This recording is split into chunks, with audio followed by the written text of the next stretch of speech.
बिस्मिल्लाहिर्रहमानिर्रहीम। अल्लाहुम्मा सल्ली अला सय्यिदिना मौलाना मुहम्मद व आले मुहम्मद। दुआ चैनल के नाज़रीन को खुशामदीद। नाज़रीन, दुनिया इम्तिहान की जगह है। हालात के निशेब व फराज इंसानी ज़िंदगी का हिस्सा हैं। हालात अल्लाह ताला लाते हैं।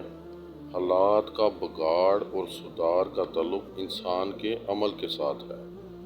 हालात जैसे भी हों, हमें हर हाल में अल्लाह ताला की तरफ रुजू करने का हुक्म है, क्योंकि हालात अमाल से बदलते हैं।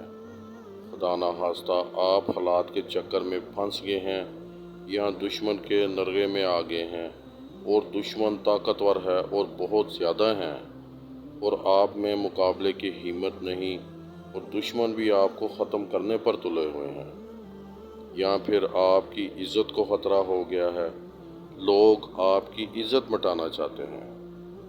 आप किसी ओहदे या मुकाम पर हैं और अल्लाह ताला ने आपको आला ओहदा और मुकाम दिया है और लोग आपको बदनाम करना चाहते हैं, या फिर हालात ऐसे बन गए हैं कि आप बेरोज़गार हो गए हैं और नौबत फाकों पर आ गई है। अपने पराए सब बेगाने हो गए हैं और आप हर लिहाज से बिल्कुल सिफर हो गए हैं। तो आप मायूस ना हों।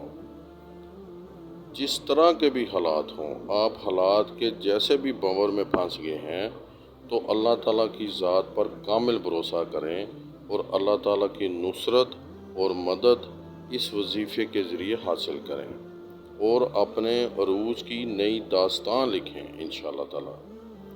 आपने बाद नमाज फ़जर 313 मरतबा, आयत आप अपनी स्क्रीन पर मुलाज़ा फरमाएँ, आपने ये आयत 313 मरतबा अव्वल और आखिर दुरूद शरीफ के साथ पढ़ना है।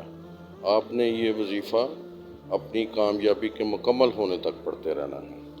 इंशाअल्लाह ताला आप देखेंगे, चंद ही दिनों में देखेंगे कि अल्लाह ताला की मदद आपके सामने मौजूद है और आपके हालात बदल गए हैं।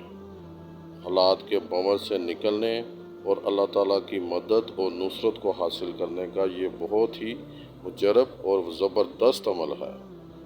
सलामत रहें, आबाद रहें। अस्सलामु अलैकुम व रहमतुल्लाहि व बरकातुहू।